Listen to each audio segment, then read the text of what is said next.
need to switch to the English channel.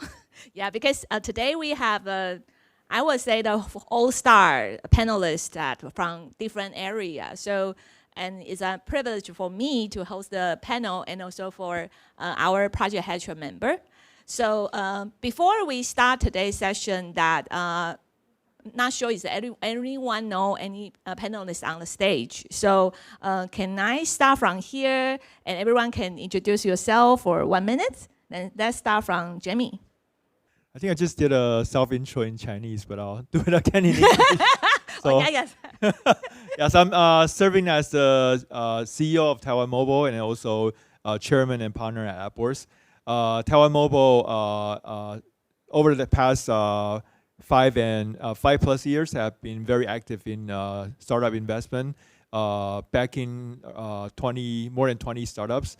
On the other hand, AppWorks has been operating the region's largest startup accelerator over the past 15 years. Our alumni network is around 560 active startups, all together doing around $16 billion worth of revenue per year.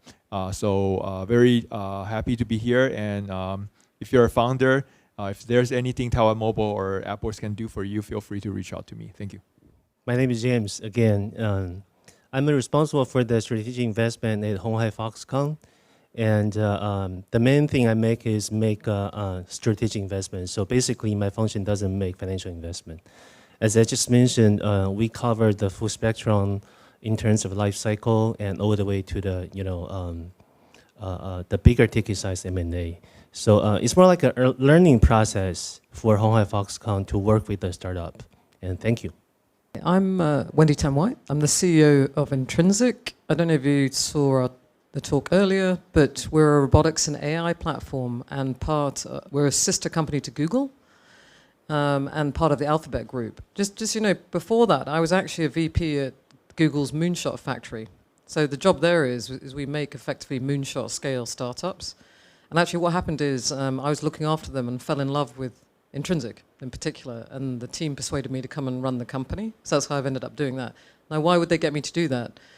I actually started as a computer scientist, and I actually did my first startup when I was 28, raising money. So first Web 1, ages ago now, but raised money from the Valley and Europe at that time. And then I hit the dot-com crash, so we sort of failed first time around, but then actually managed to pull the company around, make money, sold it at a return for our investors later. And then I went into investing. I started investing in startups, helped create a fund called Entrepreneur First, which is in 6 countries around the world. It's an accelerator. So I did that for several years. And I joined a growth fund, investing in deep tech, some of them of which were robotics and AI, which is why, again, this suited me too, doing Intrinsic. So I know the whole life cycle. I love investing, but I actually love building the most. So I'm really happy to talk to startups here. Hi, my name is Kevin Lin. I was co-founder and chief operating officer of Twitch, a live streaming platform. We sold to Amazon back in 2014, and then I left in 2020 to come out to Taiwan. Also served 2 batches as a Y Combinator visiting partner. So if you're ever interested in learning more about Y Combinator, happy to talk about that. These days, I have a game company called MetaTheory. We have a actually 22-person team here in Taipei making all kinds of games on Web3.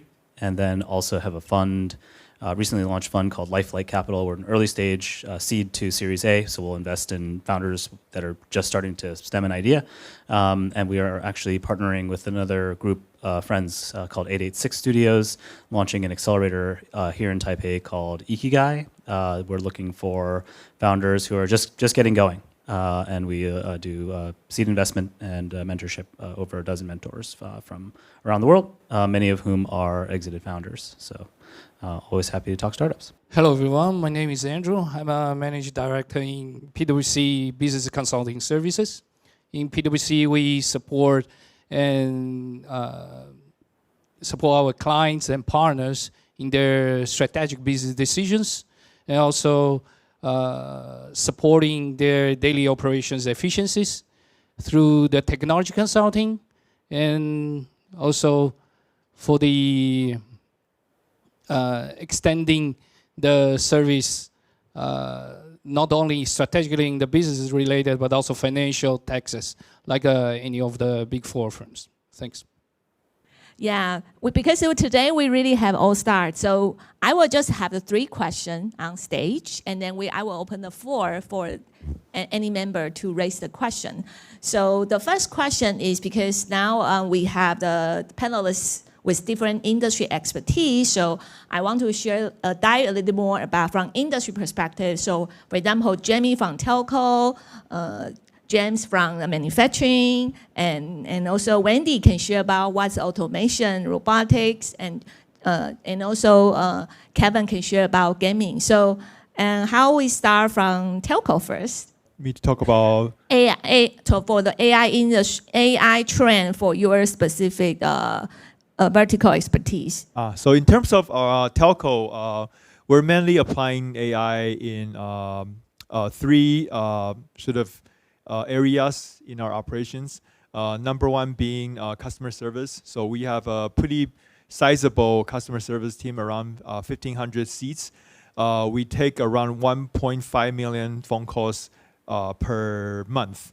So there's a lot of data that is being generated during the process. For example, we have 10 million subscribers in Taiwan, and they are spread across the island. So when they call our customer agents, they all speak a very different tone and sometimes very different dialect. So we take the data and we use that to train AI that is specifically designed to understand Taiwanese people and their accents. And from there, we can use the AI to help our agents summarize every call and use the data to help improve our agent or improve our service process, improve our selling process. And we're also working with a bunch of companies to take that AI and make it generally available for companies to build on top of it. So it's probably going to be released as an open source project later this year or earlier next year, latest. So from there, maybe some of the you guys, if you're interested in working on voice, that can be an open source project that might be quite useful to you. Another area would be our in-house, we call it a staff agent.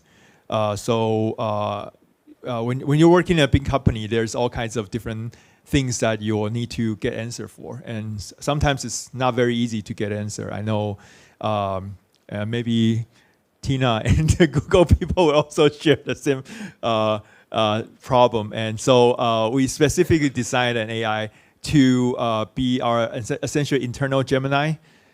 So since we're in a Google event, so we don't use the other name as an example. So we call it the internal Gemini. And so people can post questions to our internal Gemini and get answers on like how can you, for example, if you have a plan to get pregnant, what kind of sort of benefits you can get, what kind of vacations you can get, things like that. So that's another one. The third one being we're taking the AI and also taking all of the data we collect that's flowing through our network and creating anti-fraud or anti-scam sort of features or products with it. One of them being our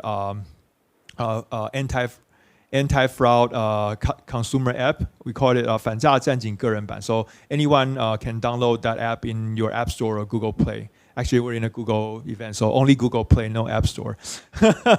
So anyone can download the app on the Google Play, and the app will help you scan the phone calls you're getting, the short messages you're getting, and also the websites you're browsing to help you prevent from sort of getting scammed. And it is based on all of the data we collect through the traffic that is flowing through our network. So those are the 3 main areas that we're applying AI. Of course, we have all kinds of various big and small other AI projects. But if you want to talk about telco and AI, these are the things that we're working on. Thank you.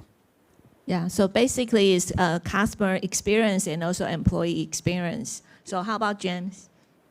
Okay, Foxconn is a manufacturing-centric entity. So I totally agree with what Jamie just mentioned. We're already seeing the customer support call center, and probably in the near future, sales and marketing activities will be augmented by AI. But this is my observation. I think to replace blue-collar tasks is much more difficult than white-collar tasks. And I'm not talking about the here and there, just the peaceful automation. I'm talking about the overall automation or AI-enabled activities. As you know, that we have several lighthouse factories all over the world, but for those manufacturing process, they are pretty much without that flexibility, if you see what I mean. So currently, what we focus on is really focus on the infrastructure, the compute and networking, thermal, all those kind of things, so we can help our customers to relatively faster to deploy those infrastructure, to provide a compute. Having said that, it's not really, we don't, for Foxconn, AI is a path we will take. So that's why we work with Intrinsic, we work with Google, so that we can, in addition to the infrastructure, we can have the tool chain, and also we are also looking at to develop our own generative language model, so to speak. So this is what we do. Thank you. Wendy? Yeah, I can probably build on what James was saying. So I agree with James that the harder things are the blue-collar worker tasks. Why is that? Because you need, I think I talked about it a little bit in my talk earlier, you need sight, you need to have vision, you need the ability to touch and feel, and you need the ability to move around to do the tasks that blue-collar workers do. Yeah? And those are much more complex tasks to do with automation, and you need robotics, and you need AI for that. And there are increasing breakthroughs happening in that. So I think you'll find that some of the things that we'll be offering for Foxconn with Intrinsic will be better vision. Now, what does vision provide you? It means that you can adapt in real time to what's going on in the environment. Yeah. So things change very quickly. Even if you simulate an environment, the real world can shift around it. And if you don't know that adaptation, then the physics is such that you can actually either hurt somebody or you'll damage a product. So that doesn't work for production. So you need vision. You need feel and touch, so you can do things that, to be quite frank, we take for granted as human beings, like putting a key in a lock. Yeah, how do we actually do that? We do it we actually use our sight first. We use our sight to approximate the lock, and then we use feel to get into the lock. The way we do that in robotics today is you have to specify coordinates of how to get there. But the problem is if the lock moves or the key is slightly damaged, or you would miss it, or it would not go in. Whereas a human being can feel their way in. Yep. And then the last one is moving. We can already start to have basic motion and with AMRs. You've seen AMRs moving around in warehouses.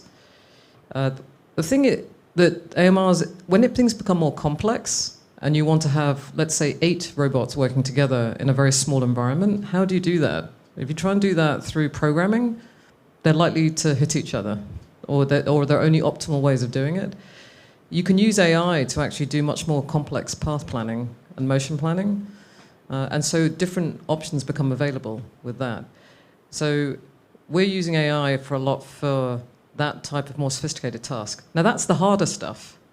The easier stuff to do is even using AI for design. So for things like production lines and work cells, you could use AI to actually help you design an optimal work cell or an optimal line. And then again, where we would like to help Foxconn, for example, is at the factory level.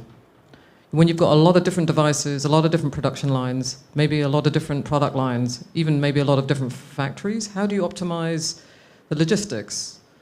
How do you optimize the processes? How do you optimize the inventory flow? So actually, again, you can use AI for that too. So I think there are many, many areas I think it's going to happen around robotics and AI. Hopefully they get the chance to see the real robot in front of us. Yes. Kevin? Yeah, I think in games, and this is somewhat true for creator economy at large, actually building off of Wendy, games, it's pretty much every sense except for smell. So much of it is touch and feel combined with auditory and obviously visual. So it's interesting. I think the basic stuff that's going on in the game space is rendering, right, making it cheaper, easier, faster to create, particularly 2D games. 3D is a little bit harder, but that will be solved pretty soon. And rendering technology will become cheaper, which means higher quality, AAA quality games will be accessible to pretty much any studio, whereas that was a major limitation for indie studios who didn't have budget. And then some of what Jamie said, a lot of just basic stuff that the games industry is starting to use for cheaper, faster building, customer support, better QA, faster QA, more sophisticated AI-based testing, interaction design. But I think where really it's all going that's very fascinating is pretty much, I think in the very near future, gaming as a human activity is going to shift very dramatically from spending most of your time. And gaming, by the way, is the number one activity for the average person across the world, right? The average person in the universe of humans spends 3 hours a day on games. That's more than TV, that's more than video, that's more than social media. So that's why you see the Netflixes of the world and YouTube and so on adding video games to their platforms, because that's what people do. But I think where AI is going to take it is now animation's really easy. It's going to be a lot easier for anyone to do that. But from a game making perspective, rather than jumping into a Roblox or a Minecraft or a Fortnite and sort of building games inside of these sandbox environments, you could just do it from your phones with your friends. So you might say, hey, I have an idea for a game. I type it out in a paragraph. I send it to my group of friends. One friend says, this is awesome. What about this? Let's change that. And that will become play, right? Sort of like going back to when we were children. Inventing games, using your imagination is going to be much more easily accessible to everybody. And games will be similar to the content proliferation of the cloud era, where content distribution became basically free for everybody, and content creation became cheaper and cheaper. Video games will experience the same thing in the very near future. And so what does that mean? Where does that take us as humans when you don't necessarily need to jump into a game that costs $200 million to make just to have a good time with friends? You can make your own. It opens up a new economy, it opens up new play, it opens up new sort of usage of imagination, and I think that's really fascinating, right? When you have a chance to make something that people want very easily in a mode, games that people can really onboard onto very easily. Is I think where the potential is going for the games industry.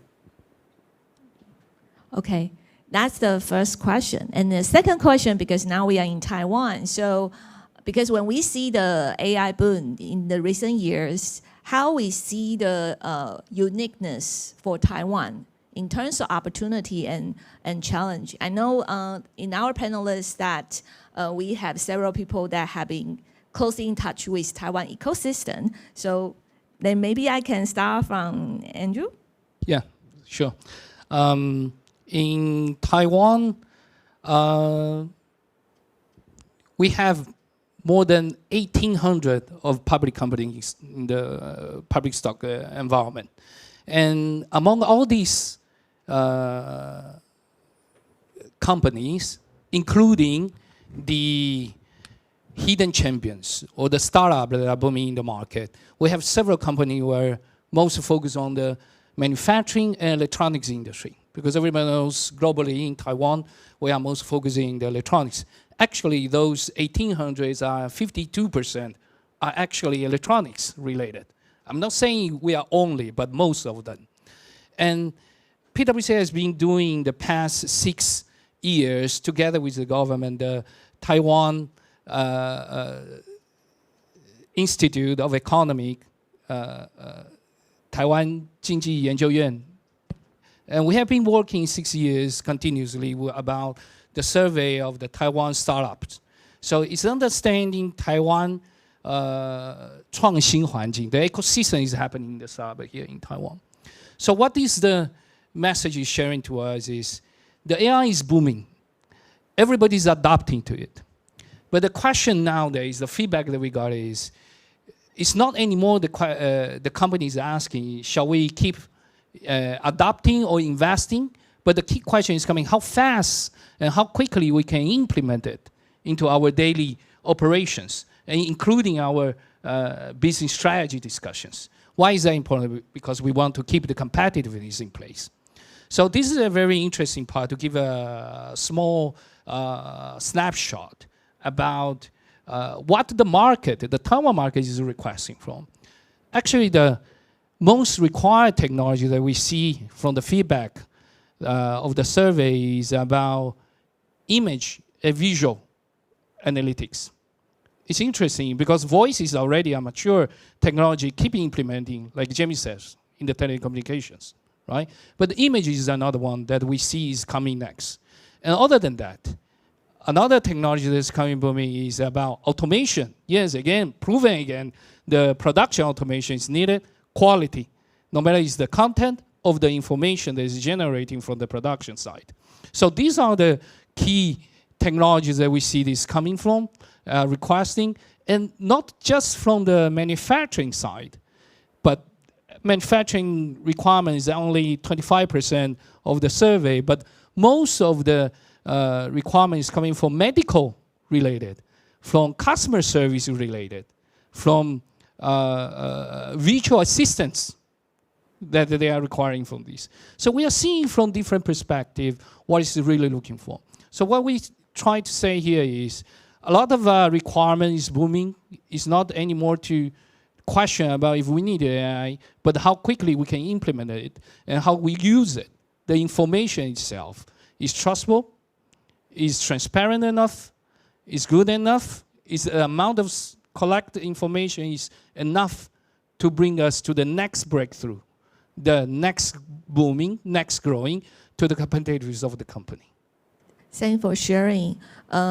I think because Jamie and also Kevin has also continuously mentoring all the Taiwan ecosystem startups. So how you see and also observe any specific insight, maybe that's starting from last year till this year?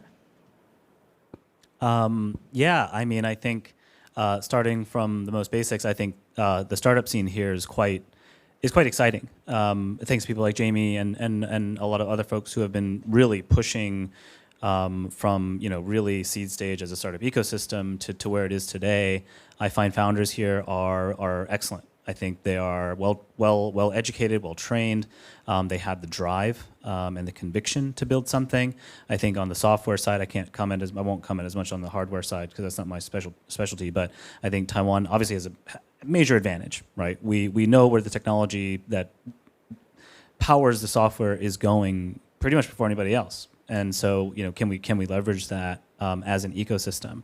But I think from a potential perspective, founders here are just as hardworking as anywhere I've ever seen. I've worked with founders from, I've personally invested in 400 companies, worked with founders from all over the world, and I think being here is quite motivating. And I think you need some parts that are somewhat missing, like bigger ideas, something we learned from the Hatcher program. A lot of great founders, a lot of ideas are just a little bit more local, so to speak, and or just not big. Like as in they're great as standalone businesses, but can they become billion-dollar businesses? Can they reach hundreds of millions of people around the world from the consumer perspective or from the enterprise perspective? Can they really become a fundamental piece of foundational hardware, software that people work with? So I think the potential is really good, and again, I think the main thing is the insights that if the community could have a bit more dialogue, and forums like this are great. Products like Hatcher, groups like AppWorks are incredible at creating this forum. This is what's special about San Francisco is the smartest people come from around the world in the hopes of a dream, but really what's going on there, it's like an open source mind. People are talking to each other about ideas and technologies that they're using. And that is absolutely critical to learn how to use technology faster. And it's more important now than ever because AI itself is improving and changing so fast. Pretty soon pretty soon it'll be changing itself. So how do you keep up if you don't have dialogue? I think that's what folks like 886 team, myself, and others are trying to bring that type of sort of more open discussion to discourse here. But I think the potential is quite tremendous.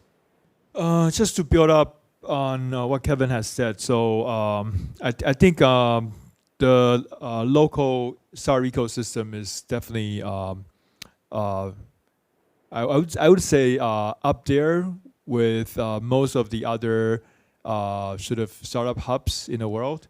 Of course, Bay Area is still maybe 5 to 10 years ahead of Taiwan, but all the other major cities around the world, I think Taiwan is, or Taipei is is comparable in terms of sort of smart, young, driven people wanting to start their startup, and many of them are building AI startups or blockchain startups these days. Tino was asking about what kind of special edge Taiwan has. I think there's a few things founders can think about.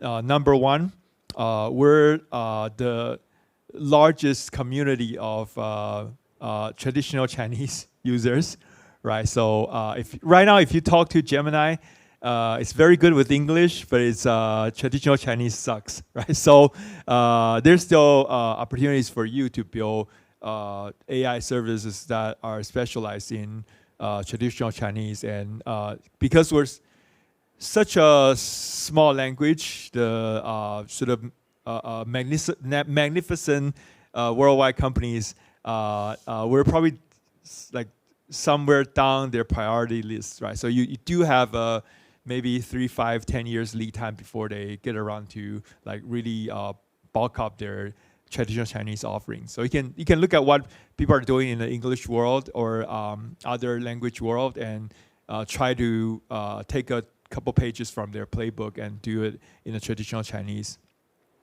market. Of course, the market is not huge, but there's still a market for you to operate in. Another thing I think is interesting is, and I truthfully, I hope more founders would pursue that, would be to leverage your proprietary hardware to produce your proprietary data pipeline and use that data pipeline to train your proprietary AI. So one of the examples would be Garmin, right? So around 10 years ago when Apple came up with the Apple Watch, everybody thought Garmin is going to be dead. But fast forward 10 years today, not only did Garmin not die, they're actually thriving. And the reason being they're continuing, they've been continuing to refresh their watch, and their watch is so specialized in sports.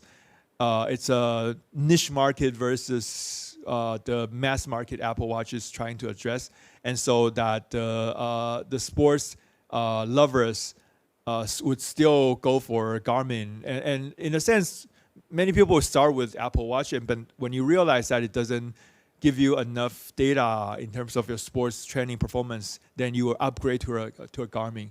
And once you start to use your Garmin, you start to collect your a lot of your health data, and from there, Garmin is actually able to train their own AI. So now, if you're wearing a Garmin watch, they can actually offer you an AI coach.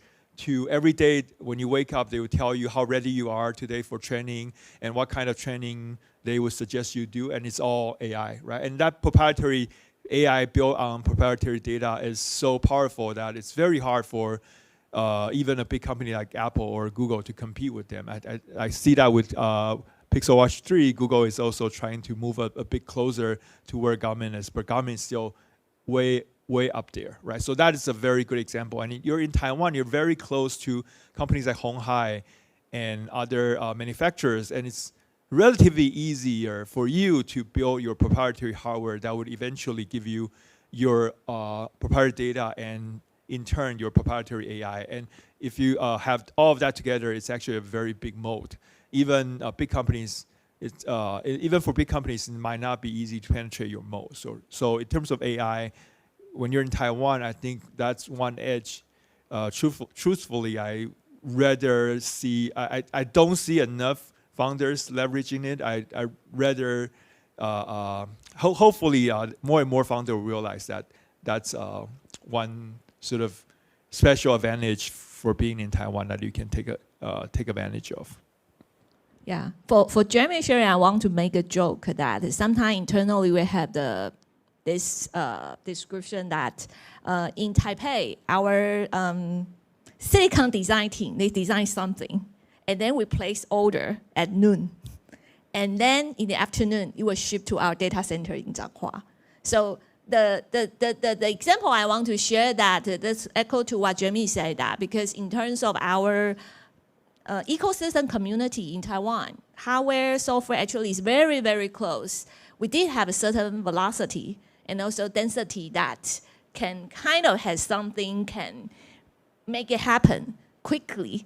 Especially, I really think that Taiwan, maybe we are not really a good speaker or influencer, but we are really a good maker to make anything, right? But just like what Jeremy said, that's probably our strength, and how we can build on that strength, then can elaborate. And also, I agree what Kevin shared that sometimes because it's too easy to be copied, so sometimes people are not really openly to share what we know, etc. But the trend coming out so fast. If we cannot exchange information, just like why we host the forum today, to ensure the community that have a certain occasion to exchange idea, then someone maybe you are in a room to build something, and actually open the door, you find other people already make it happen, and especially now with AI. So I think that's a people angle, then we can think about that. Because I just hear from Jamie and also Kevin share about that. So I also want to hear from Wendy that, because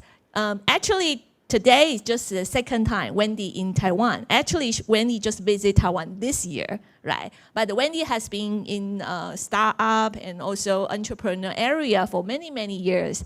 How you see the entrepreneurship type of spirit, and also how you see the leadership quality, because Jamie also mentioned, and also Kevin also mentioned that there's a certain spirit.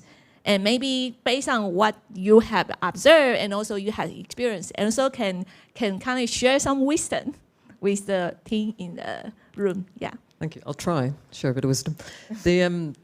Maybe some observation even about Taiwan. I think what you and Jamie are both saying is really important, which is what is the edge you have, right? So maybe when you think about entrepreneurs, and I know Kevin will know this too a lot, is when you're investing in startups, the main things I'm looking for, one, is the founders, it's the talent.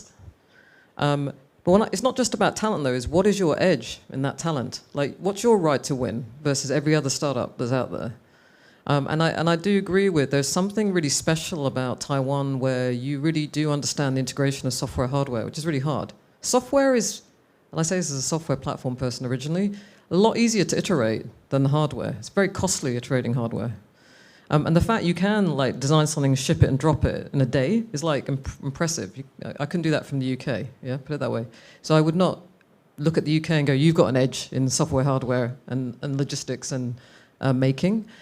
But then when I look at the UK, though, the parallels for me are, London is now the third biggest ecosystem in the world on startups. It's biggest in Europe. And it wasn't, though, when I started. I had to come to the Valley to get funding. There was no angels, there was no accelerators, there was nothing, right?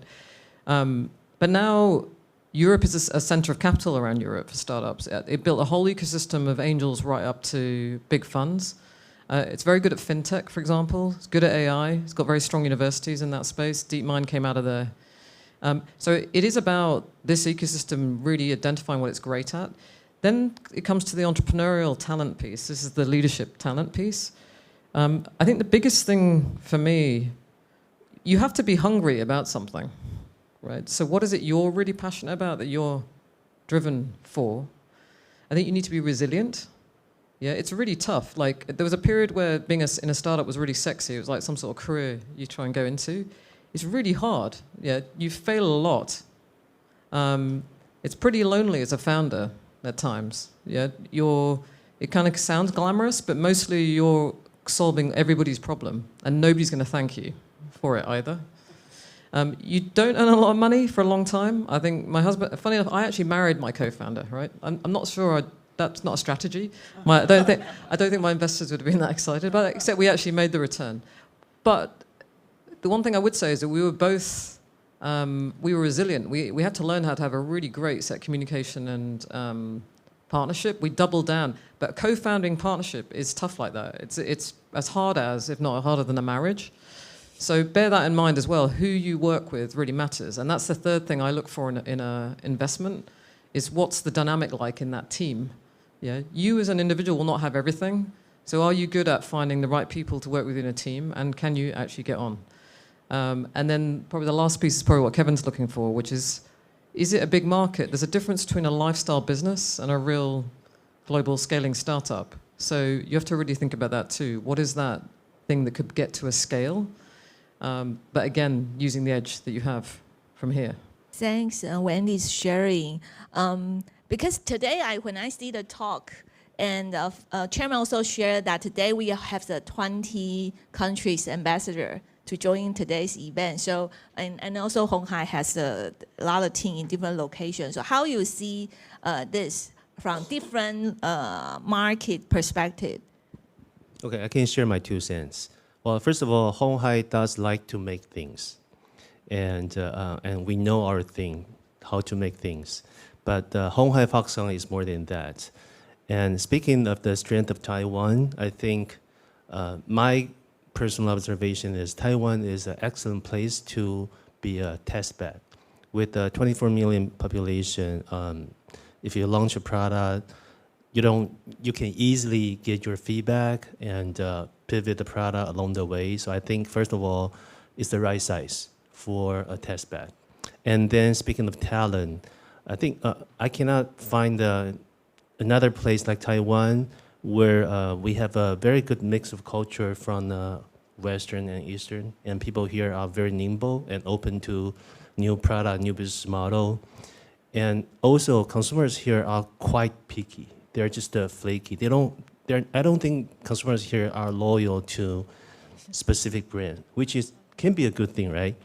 So talent, consumers will be another. But speaking to, something relevant to鴻海Foxconn is when we talk about AI, we often talk about 3 major elements. The one is compute, and then energy, and then data. I think Taiwan has all 3 of them.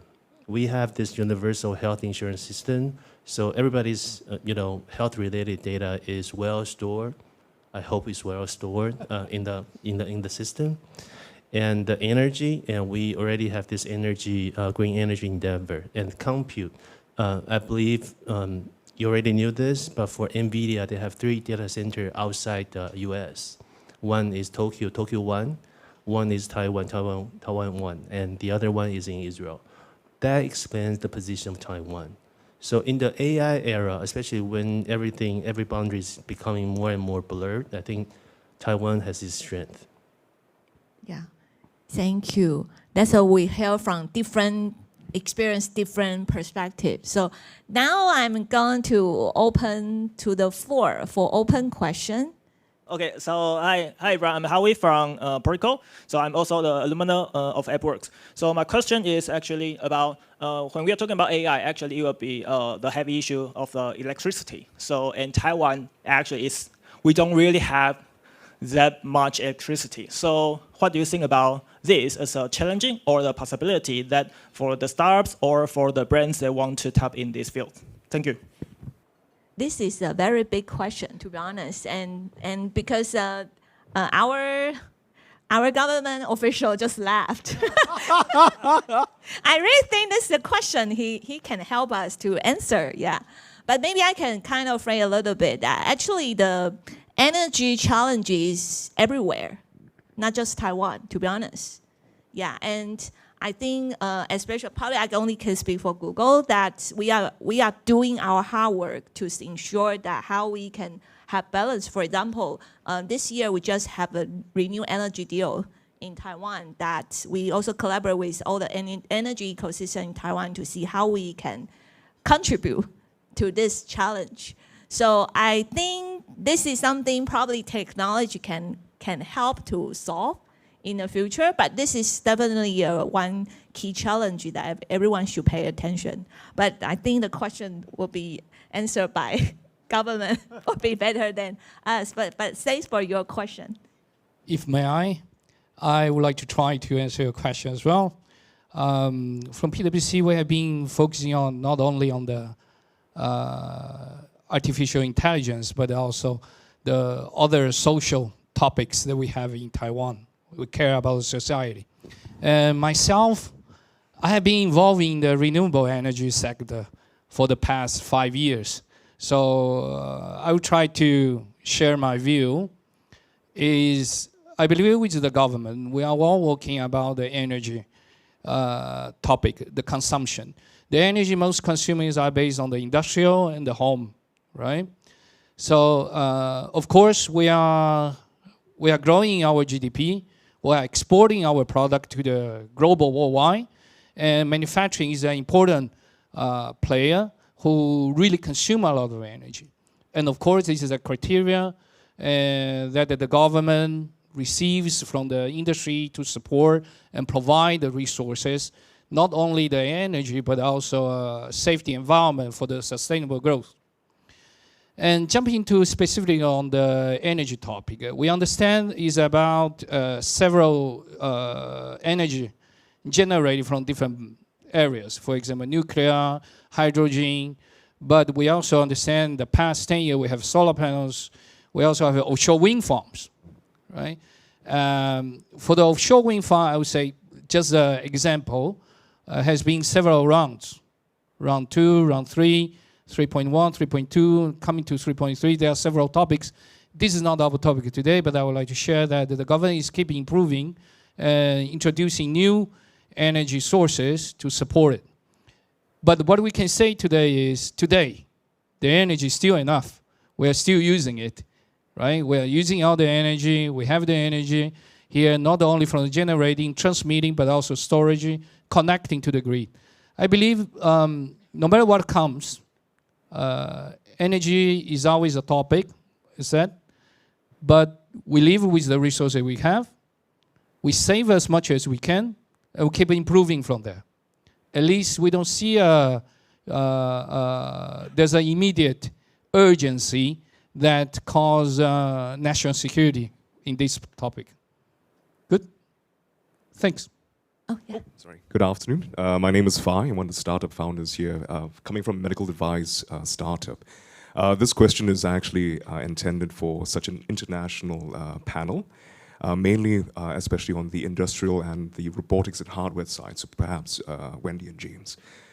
So, given what's happening in the world right now with countries, and political sort of divides, from your perspective, how do you see your industries coming together, growing apart, and how should startups right now navigate this, especially in such a wide world?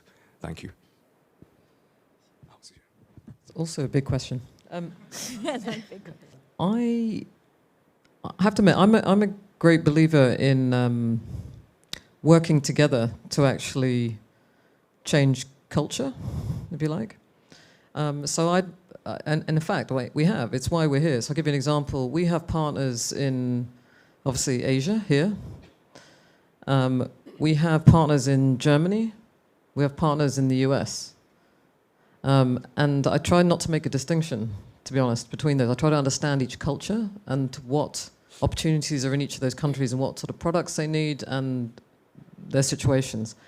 And in all of those, there's always... there will always be positives and negatives and commercial opportunities in that situation. Yeah. I'll give you an example. I think you all know through COVID, some companies that, I don't know, let's take something like Zoom, right, did so well that nobody was anticipating. Yeah. People also then invested in things, they probably overinvested as well in certain points because they didn't anticipate the change that would then happen afterwards. So there are always externalities that happen that you can take an opportunity from. So I'd actually say as a startup, you should always just keep being adaptive and look at that. Where there are changes in regulation, for example, there is always an opportunity. Where there is changes even in politics, there is always an opportunity. Yeah, so if you're going to be entrepreneurial, I think that's the main piece you have to think. There will always be an opportunity one way or the other in those fields. So I would be adaptive, but not take take the risk, if you like, in certain spaces if you have an expertise. Sure. I can base on my own experience that we made quite a few investment overseas. I will say a small portion of the investment are based in Taiwan. So I can tell the differences between founders from different regions. Having said that, I just mentioned that I believe in this AI era, so to speak, the boundary is getting more and more blurred. If you see the building blocks for the AI, you will not only see people from Silicon Valley, right? You will still see people from different domains. And what is more important to me is for the talents in this era, AI era, it has to be interdisciplinary because AI for me is still a tool. For example, your company is a medical device. You need AI to enable you to provide better solution to your customer/patient. So I wouldn't say there's a huge difference between the founders in Taiwan. There is in terms of culture and personality, but I will say, in particular in this era, the boundary is not that clear. Or I can ask one question, because, Tina, because right now, I have 2 kids already. I'm so worried about, the future of the young generation in the future, So maybe can you or can Jamie or Wendy, Kevin give us some advice that, what startups can play a role in our child's future? Because with the culture, Chinese culture, people, as a parent, I want my kids going to TSMC, go to Google Taiwan. I don't want them to go to startups, but at the same time, I know how significant a startup could be. So that's always the paradox for as a parent. Thank you. I mean, I think AI either destroys us all or saves us, right? I think the optimistic future is, and we may not even notice this happening. It may already be happening, that AI teaches to the energy point, teaches us not to destroy the planet, not to destroy each other. I don't know, that may just be invisible to us. But I think I'm trying to advocate as well, and I think about this a lot. I talk about my friends who have recent newborns about this, and where is really society going? And I think to the question just before too, humanity, competition, conflict expands and contracts constantly. Human culture is human culture, right? Made up of many subcultures, and we are who we are. We survive for a reason, and I think while the future of work and the future of what our kids might do for money to survive is probably going to be entirely unlike our lives. I think it'll be fine, right? I think hopefully, instead of this human-designed 9 to 5, 2 weeks off a year work culture, it will be much different and better. I think this whole longevity movement, this whole don't die movement, right, that Brian Johnson's marketed so well, but is underlying all the genetic research, all the gene editing, all the mRNA stuff, all the stuff that is meant to give us better lives in the future as we age, will also give us more time to just be human. So I think I generally take a very positive look on where the future is going. I think AI will save us from ourselves when it comes to sustainability and not destroying the planet. So I think that's the sort of optimistic outcome. One of. I feel better for my kids now. Yeah, maybe just building a bit on what Kevin's saying. I mean, I've got my kids are 20 and 17 now, and I've got typically Asian parents who really maybe stereotypically wanted me to be, doctor, lawyer, engineer, etc., and go into a big company that I'd have a big career in and so forth.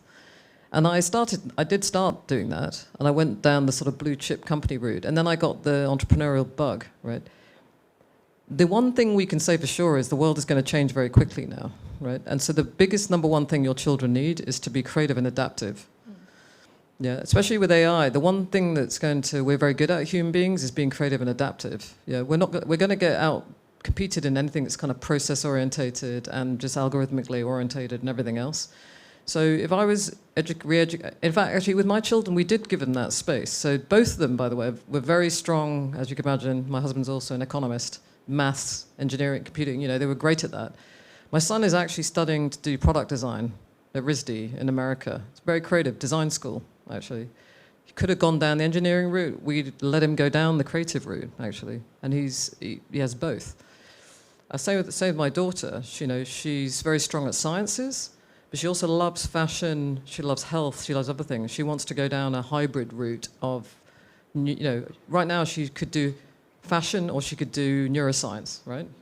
We're letting her explore that and work that out, because I think what's more important is they both learn to know themselves and they adapt to the world as it changes.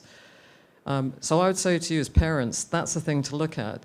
There is no safety and security. Yeah? There is no, they'll have a 9-to-5 job and they're going to be okay in this next period. You just don't know that. So let them be adaptive, let them be creative. Yes, have a great education. There's still some fundamentals they need to learn.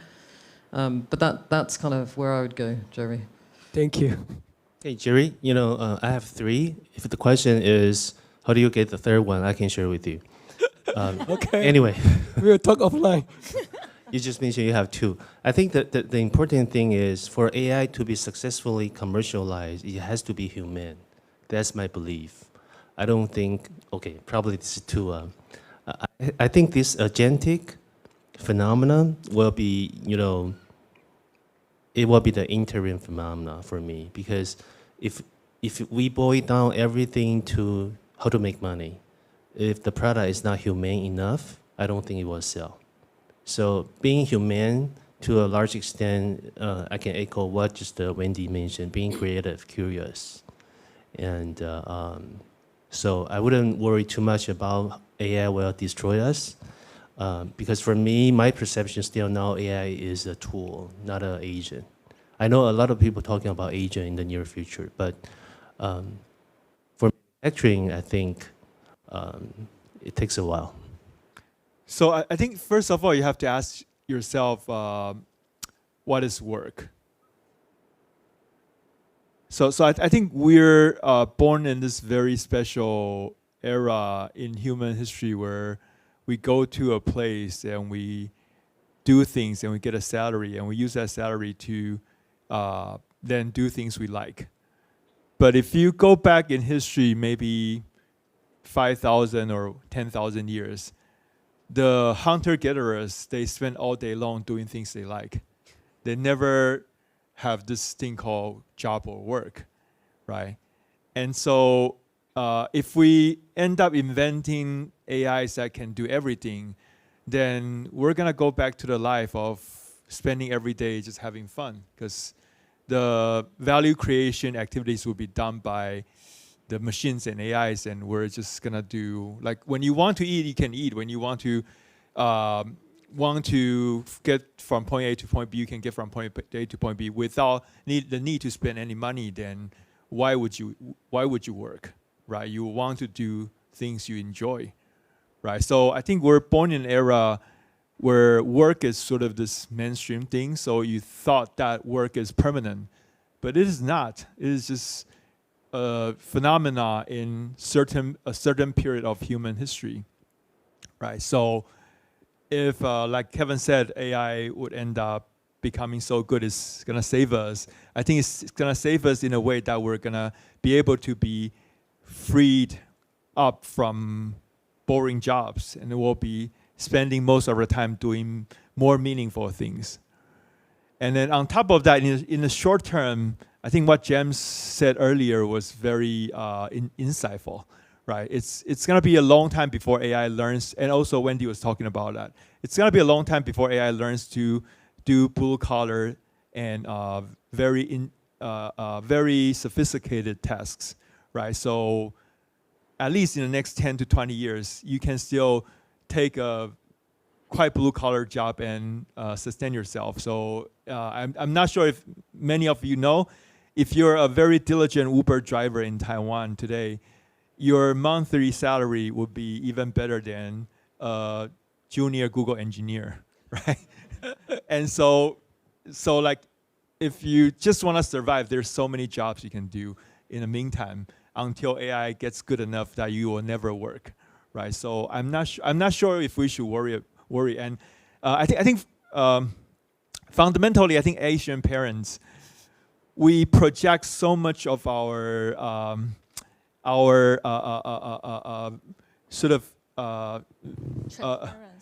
our preferences or our Programming. regrets onto our children. Like we want our children to fulfill the things that we didn't get to do or do better. But they have their own lives. They'll figure things out themselves.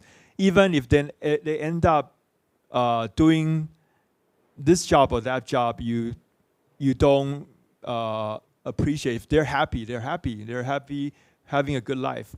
And like even 2 years ago, if you tell me that you found a job at Intel, everybody will applaud you. Today, if you say that you're going to work for Intel, people are going to say, are you crazy, right? So like all of the good companies you're talking about right now, 2, 3, 5, 10 years later, maybe they're no longer good companies, right? So I think it's the biggest problem is Asian parents. We need to like just let go, let the kids have their own lives. Yeah, I think this is really a very philosophical question, and I think that's also a perfect question to end today. And I think we just share about, because AI almost maybe can do anything, which means that being versus doing, right? Just we can do everything, but what kind of being we want to be as a human being? And I feel like just like what Wendy just mentioned, that because once you can, everyone, if they can master to use a tool, then what will be the uniqueness as a human being, right? Because everyone, once you use that, you can kind of generate the answer, whatever you can give the right prompting. So I think that's really a good kind of closing question to leave to everyone to think about that. And maybe that's also can be an inspiration when you think about the next business idea, then how you can create and also help the world will be better. So thank you for everyone's question, and also thank for all the panelists. I really think that's a very authentic sharing. And very kind of a thought-provoking type of sharing. So thank you, and hope all the members that you also feel today's dialogue is very insightful for you, and hope we will see each other soon. Thank you. 谢谢大家，谢谢大家。